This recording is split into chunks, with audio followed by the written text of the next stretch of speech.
Overseas looking nice. Room service if I like, I order twice. Hibachi, got the gravy on the rice. Rolling in Mexico like Pittsburgh Steelers fans, welcome into another edition of the Steelers Sunday Night Q&A. My name is Jeremy Betts. Welcome into the show. We are going to have a great one for you here today, as we always do, answering your questions, talking about what you want to talk about from or about the Pittsburgh Steelers here this week as training camp is about to get rolling, ladies and gentlemen. It is upon us. The boys are back in town. The boys are back in town. That is the vibe that we're getting. The feeling is one of let's get football back. It just is. And the Steelers, I'm sure, are ready to get rolling on the season. And as fans, we could not be more ready. So let's get her done. I'm trying to get Andrew Wilbar on tonight, but he's having trouble logging in. So if he gets on, I'll bring him on. But if not, then we will just run it solo tonight. But yeah, trying to get Andrew Wilbar on. As soon as he comes on, I'll bring him in. We'll have conversations all together. But thanks to everyone for being patient with us as we were a little bit late getting started, trying to get Andrew's connectivity issues figured out. But we are going to roll with it at this point and see what happens. I'm texting him right now, actually, seeing if maybe he can't just hop in on his phone. So, yeah, let me do that real quick. Hey, Andrew, why don't you try to hop in on your phone? Question mark. There you go. Live texting here on the show. We won't do that every time, I promise, but we'll get that done. I'm just trying to get this efficient as possible here. So, but thank you all for tuning in. Already got 28 of you listening live, watching live. I appreciate, again, you guys coming in, even though we're a little bit behind. Man, camp is upon us, you guys. I'm excited to see the differences in this camp. There's a lot of new surrounding the Steelers, a lot of new on this roster, a lot of new in the coaching staff. And, you know, it is always exciting to see how the turnover plays itself out. And now we have like real change on offense, right? We have like real additions on that side of the ball and some additions by subtraction as well. And I just think that you're going to see something totally different from this group, more focused, more detail oriented. I've only been to one training camp, and it was last year under the Matt Canada offensive regime. And, you know, as just somebody sitting back watching, I didn't see any issues with the offensive understanding of the guys, with how they executed down the field as they were getting in. Hey, there he is, Andrew Wilbar. Welcome in, man. You made it on your phone. I did, and I'm actually gonna, if you can maybe exit me from the screen for a minute, I'm going to try to recoup maybe on my vehicle, because I don't think this is gonna work for very long, but Okay. I am here. I will be coming. Okay, sounds good. We'll see you in just a sec. So when we get Andrew back, I'll bring him back on. But, you know, going back to what I was saying, I don't know, unless I'm able to make it out this year, what the difference is technically. Maybe some who have been to multiple camps under different offensive regimes could say it better than I could. Was Matt Canada's offense lacking detail even in training camp? And was it lacking an ability to adjust and to put different looks out there? If there's one thing we know about Arthur Smith, he knows how to show different looks. He knows how to run different things out of the same personnel groupings as well. And he knows how to bring detail. So I think it's something that will play into this training camp process, and it's going to be a huge part of how we see things go down. So I'm going to go ahead and bring up this question.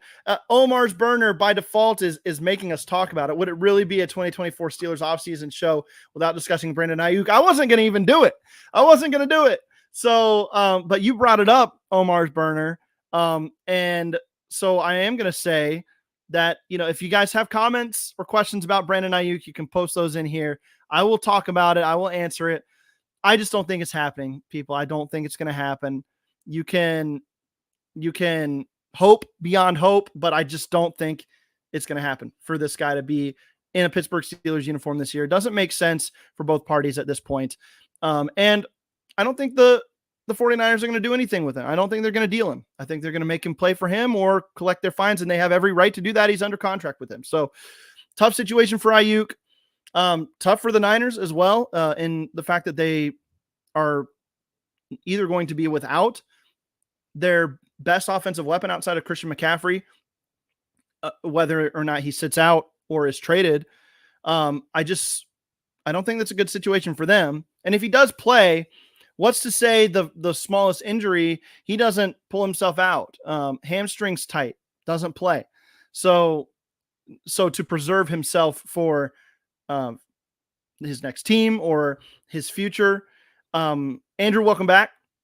We're talking Thank Brandon. you. We don't want to talk Brandon Aiyuk, but we are talking Brandon Aiyuk, I think. So now that you're with us, let's just answer this question. Is Brandon Aiyuk going to play for the Pittsburgh Steelers in 2024? My answer is no. What's your answer?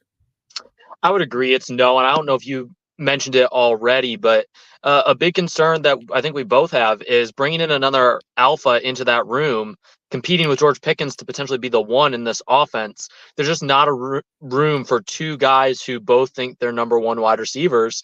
And in the situation that the Steelers are currently in, it just doesn't make a whole lot of sense.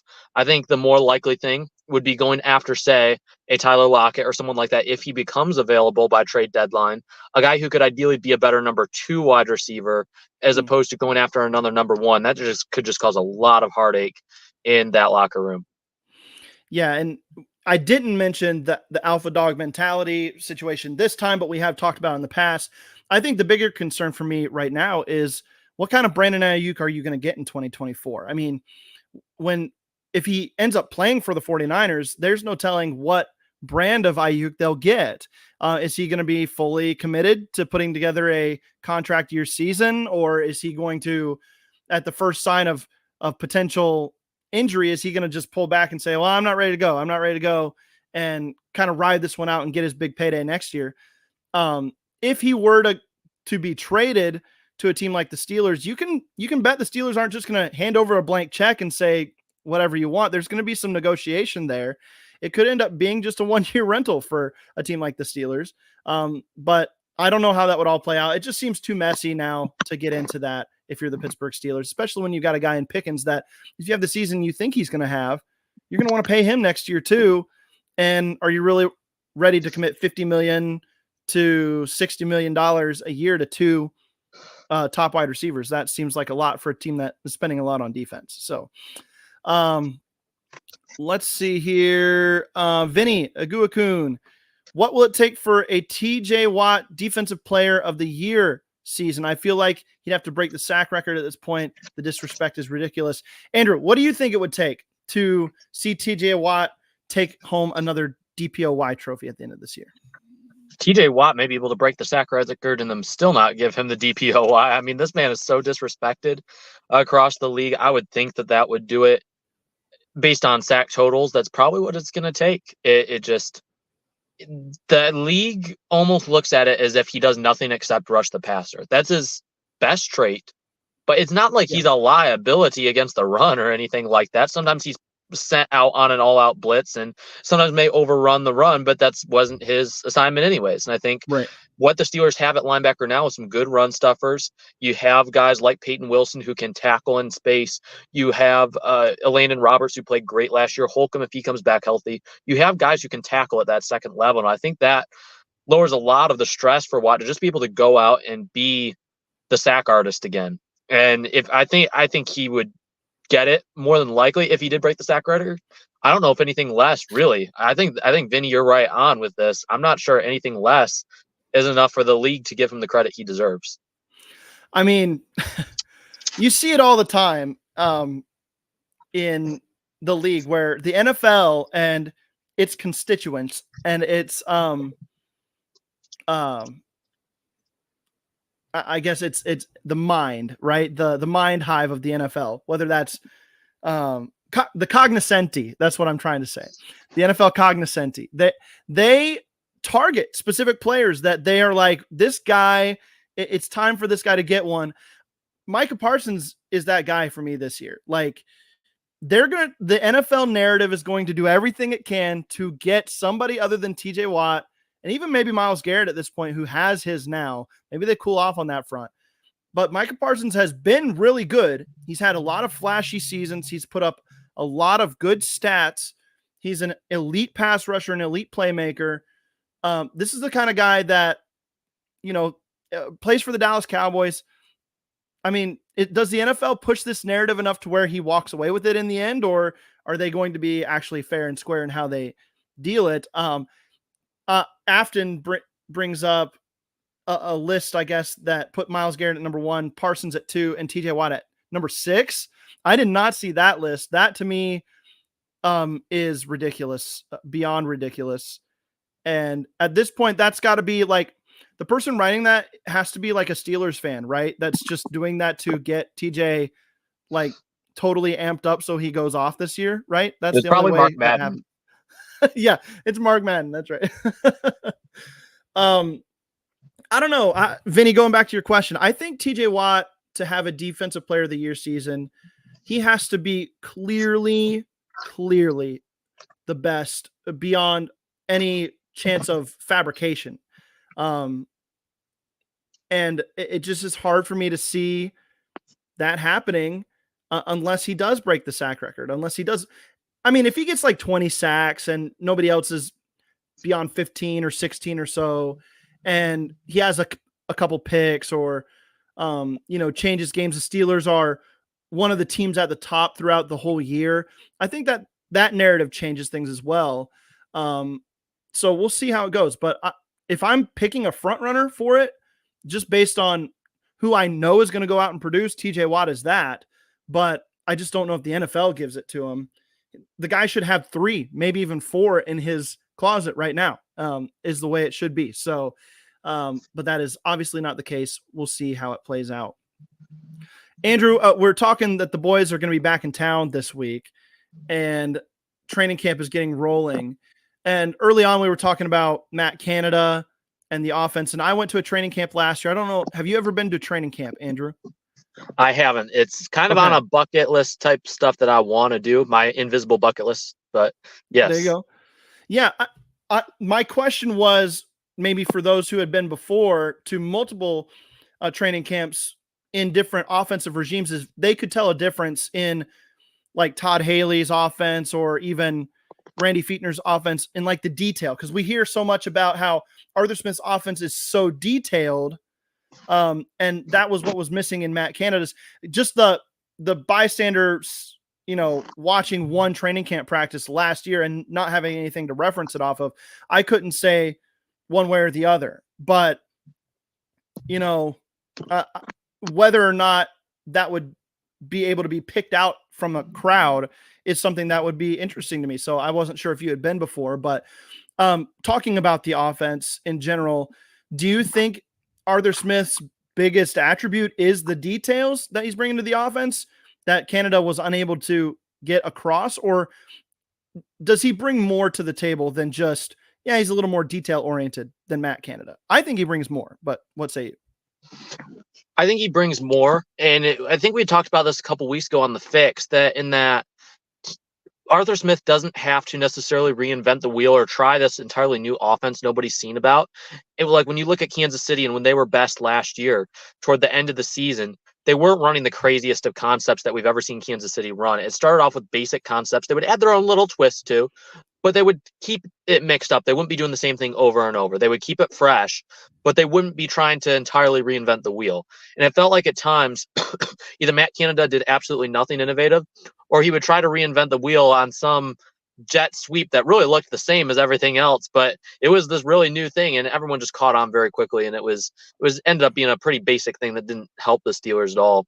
I do think that Arthur Smith will help in just getting back to basics in the running game and a straightforward downhill attack that matches what the Steelers have the ability to do with the newer guys, the younger guys up front, as well as the 2 running backs they have that are both more downhill guys. I really think that he can help in that area. I don't expect him being maybe to the level that we saw Tennessee's offense with Derrick Henry, because Henry was just a special guy. And even Ryan Tannehill, he did have his best years with Arthur Smith, but it wasn't like he was earth-shatteringly good. It was that he had such a good running game, he could just play off that, and he was very efficient. And that's all he needs to be, though, for the Steelers. The Steelers don't need to have a passer thrown for 5,000 yards this year to go anywhere. They just need to be better. They need to be middle of the pack. And I think that Arthur Smith can definitely bring that with maybe an offense that may not be the most innovative in the league, but if you have a few plays that work and defenses can't stop, who cares if you're innovative or not, as long as you can be efficient in what you do. Exactly. I think that that's where it's going to come down to, is like the Steelers might actually be good at the thing they want to be good at this year under Arthur Smith. Even in down years for the Falcons, their rushing attack has always been good. It's always been either elite or, good. So I think the Steelers are going to be in a category now where they have an identity, and that identity might be enough with this defense to do something special this year, despite a tough schedule, despite an extremely tough AFC. I mean, you and I will go through our predictions here soon on the Steelers Fix when we do that show and give our playoff predictions and everything like that. The AFC is going to be hard, man. I don't know how we're going to do that, but we'll get to that when we get to it. At this point, though, we're going to take a break here on. Oh, I'm sorry. Actually, I want to bring up one thought here from Dennis Povlak. The best way to see if the offensive system is working is in the joint practice against the Bills, in my opinion.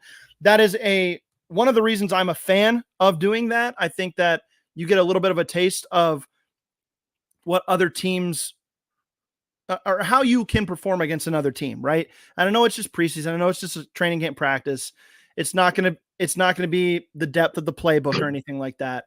But and no fans will be in attendance for that one. I think that one's closed to the public. So we'll just have to rely on reports from reporters if they're allowed in for that to see how that goes. So one thing that I would look for with that is, can the offensive line push people around still? Does the defense make things hard for people up front? And the rest is just kind of here or there, whatever you're going to get out of that. So I'm excited to see that. For that reason, let's go ahead and take our break. On the other side, we'll answer a couple of these questions about training camp from some of the listeners here. If you have a question, keep it coming. 76 of you watching right now. We need a lot more questions to keep the show rolling. We'll be right back here on the Steelers Sunday Night Q&A after this.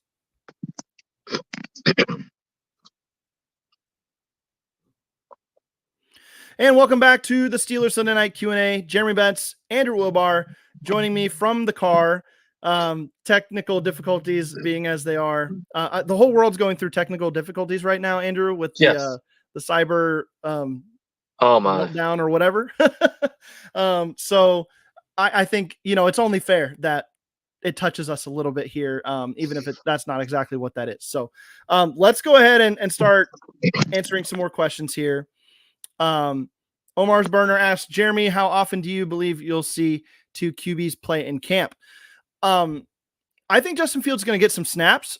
I don't think Russell Wilson's going to get every look, and not because I think that there's an actual real Justin Fields has a chance to usurp Russell Wilson competition going on here, but I just think that they want to see what can this guy do? What things can we ask him to do this year while Russ is our starter? And then at least enough to get him to where, because QB injuries are a big deal coming off last year, more QB injuries than ever in the history of the league last year. Offensive line play is deteriorating a little bit.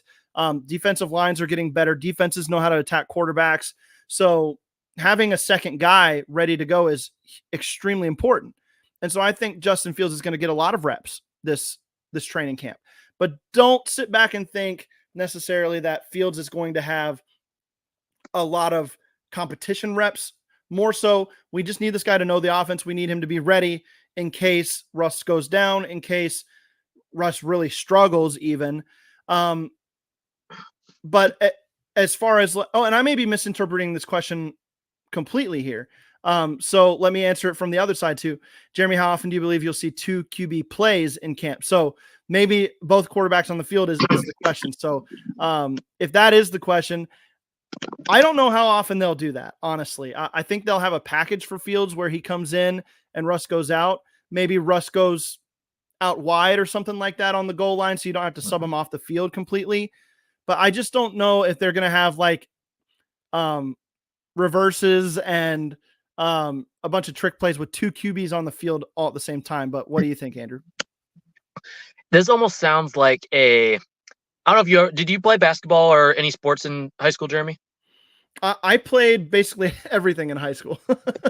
So let's say, I guess I'll illustrate as basketball because I played shortly in basketball in high school. It's kind of like one of those things that you would do almost at the end of a practice. You're just kind of messing around. You're doing something, let's try this just to see what happens with it. And you'll try a bunch of weird things. And then there'll be one thing that actually happens. And it's like, could we actually apply this into a game? Could we actually do this? You kind of know where I'm talking about? Yeah, absolutely. Like I could see like Kendrick Green at fullback last year and training. Yeah. Exactly. Something like that.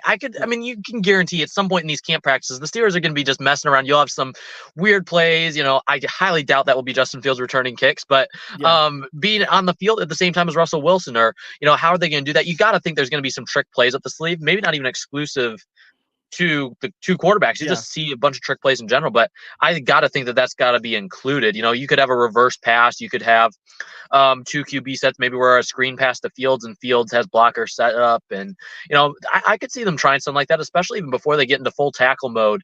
I could see them just, even in the early days in practice, when they're just messing around and trying to play it safe, I could see them totally trying some weird concepts and then be like, this actually worked when we did it for fun. Let's implement it and see if we can actually make it work. I've got to tell you my greatest my greatest accomplishment in high school football. Okay, so I was like the gadget quarterback, but I played running back mostly on offense. But my coach was the most vanilla guy ever on offense, and I said, "Coach, we got to try this for goal line, man."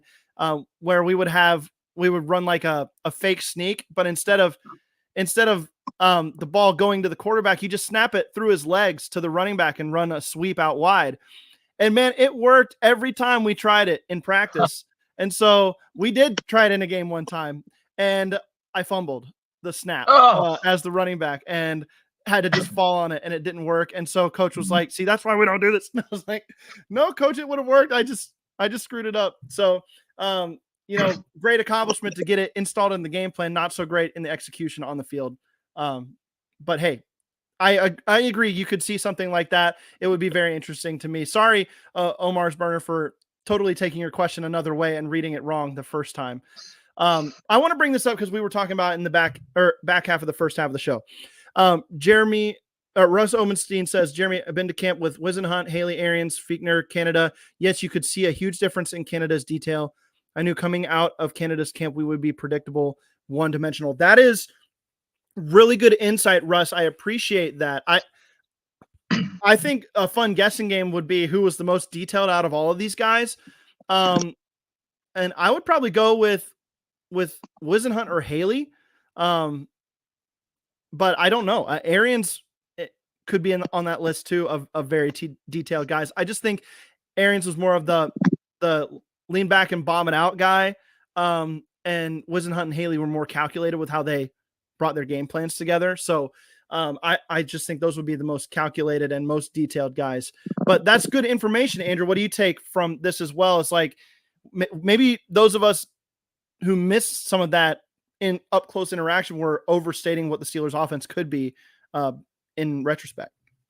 Yeah, Arians, I agree with what you were saying, but I'd be curious, Russ, if maybe you can put in the comment section how Randy Fichtner compared to the rest of these guys, because obviously Matt Canada was bad. I would say he was even worse than Fichtner, but I would say that Fichtner was pretty predictable as well, with so many bubble screens, so many of the same concepts.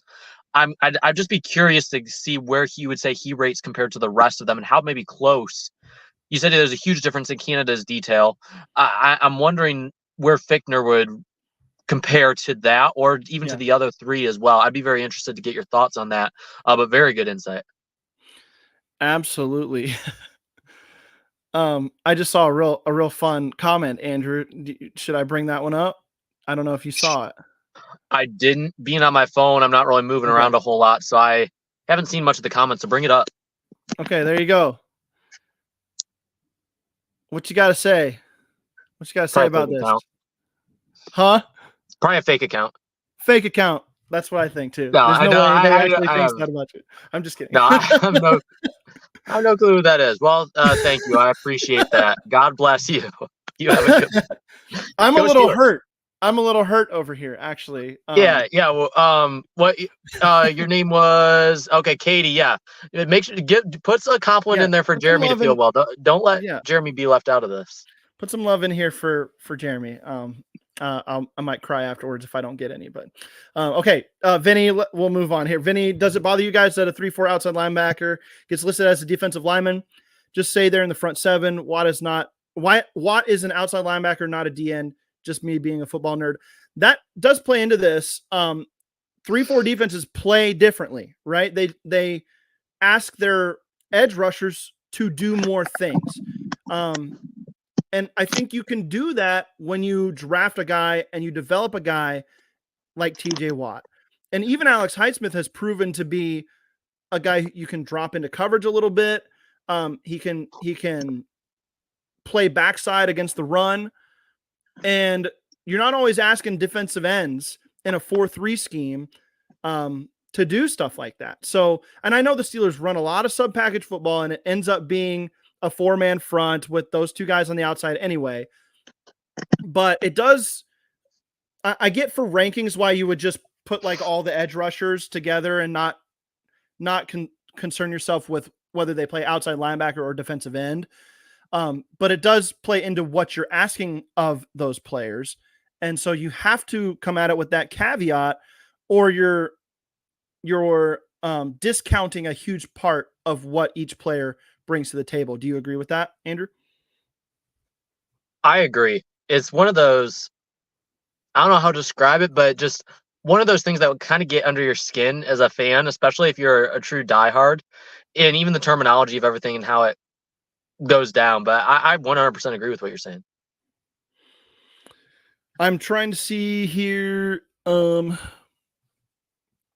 Okay, here's a good question. Dennis Povlak, I hope it doesn't happen right away, but what happens if Fields outplays Russ? I've said it from the beginning. This is best case scenario for the Pittsburgh Steelers. If Fields is just looks far and away the better quarterback and wins the starting job outright. I just think he's got more upside. He's got more talent at this stage in his career. You want the young guy to win the job. But I just don't know if the Steelers are going to give him that chance necessarily this year. What do you think, though, Andrew? I kind of agree. I think this is Russ's job, but I will say if Fields beats him out, the Steelers probably aren't getting anything more than the 7th round pick for trading Russell Wilson. It is what it is. If you lose to a guy that got traded for a later round pick that the Bears really didn't believe in anymore, then you're probably not going to get a whole lot for Russell Wilson if he gets beat out by that same quarterback. So yeah. I think Russell Wilson is the best immediate fit for Arthur Smith's offense just because of his ability to play under center. It's going to take Fields a little time to adapt. But even in his introductory interviews in the locker room for Fields after his first practice with the team, he was like, it's a lot of new concepts. He may have used the word exciting or something like that. But it is different for him, and it's going to take time because he can't expect to be playing so much out of the gun like he did in Chicago and like he did in college. It is very much an old school pro style offense that Russell Wilson's played in a lot. It's very similar to what Darrell Bevell ran for several years in Seattle when Russell Wilson was there and had good years there as well. I'd argue it's even more run-centric than Darrell Bevell. So I think that because of that, Wilson does have the upper hand, but Fields outplays him. The only downside to that is you're probably not getting much for Russell Wilson. Even if Russell has some left in the tank, you're either hoping that he'll be okay being the backup and not causing a problem as the backup, or you release him and get nothing for him, or you try to trade him for practically nothing. Let me ask you this, Andrew. If Russell Wilson starts the whole year for the Pittsburgh Steelers, what is their ceiling? With this schedule, I'd say 12 wins. Okay. Are they a AFC Championship contender?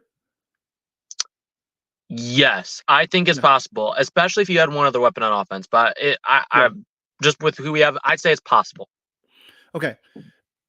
Let me ask you the same question, but Justin Fields starts the whole year for the Pittsburgh Steelers. Does that raise their ceiling to you, or does that lower it, or is it about the same? Ooh, that's actually a really tough question. I haven't given much thought to that. I would, oh man, if he is the one who wins it outright, though, I can't say that the Steelers would have less upside, because I definitely think there's more upside with Fields. So if he's playing as well as it would take, I mean, to get to 12 or maybe even 13 wins, I guess I wouldn't rule 13 wins out, but just with the schedule, it's so hard. I would probably still say 12 wins, but I would be a little bit more confident, honestly, in the Steelers going places in the playoffs and competing with, say, a Baltimore. Not that the Steelers can't beat them already, but a Baltimore or a Buffalo, having someone with younger legs, a guy who can kind of match the athleticism on the other side. How good would a divisional round playoff game, Baltimore, Pittsburgh, with Justin Fields versus Lamar Jackson be? Oh, that'd be so much fun. How good would that be? Oh man, it'd be so much fun. I mean, you have to want that, right? As a football fan, that would be amazing. Now, I'm going to actually contradict you here a little bit, and I'm going to say the Steelers' ceiling in 2024 is higher if Russell Wilson plays the full season and is good enough to handle that than if Justin Fields does.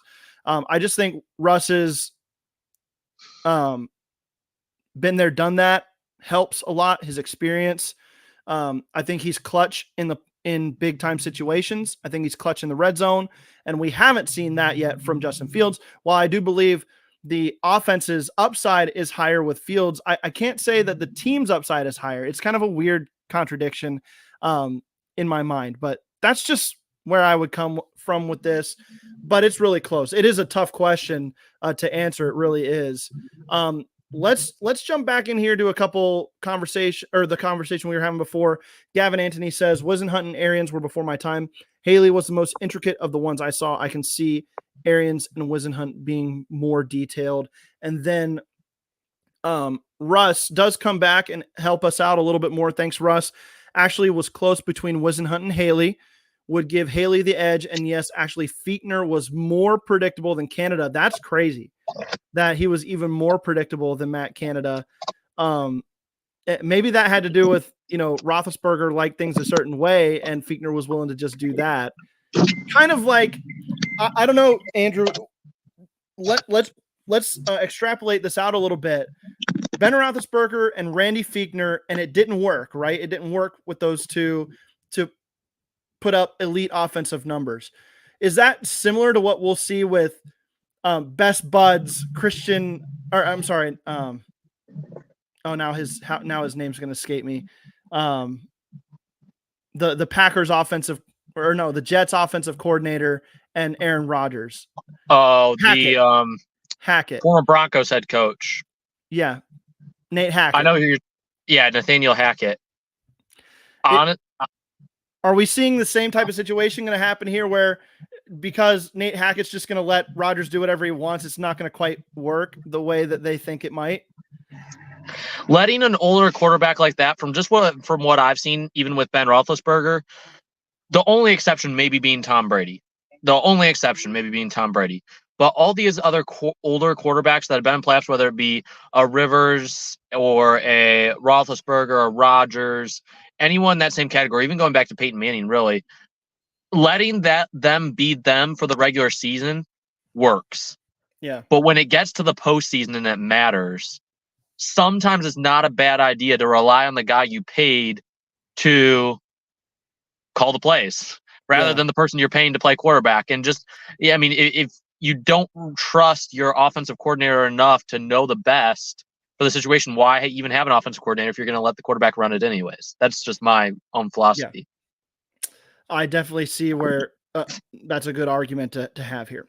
Christopher Hockenberry, can we actually give Arthur Smith some slack if a player or two doesn't work? Practice makes perfect. Want to see better run plays, please.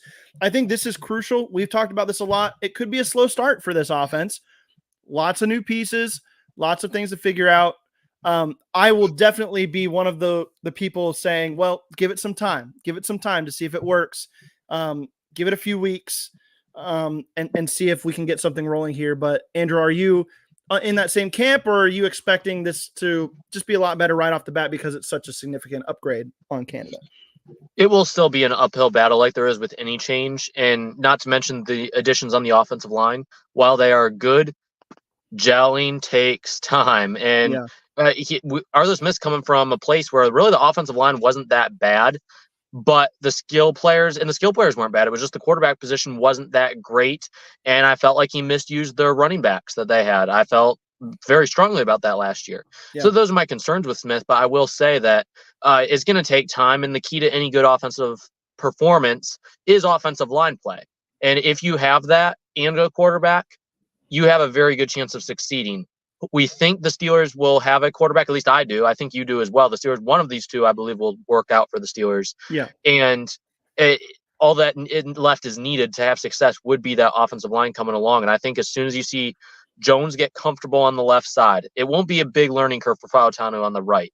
Once Jones gets comfortable on that left side and the guards are comfortable with him playing there, I think that you see a much improved entire offense. However the offensive line does this year is how the Steelers will do on offense.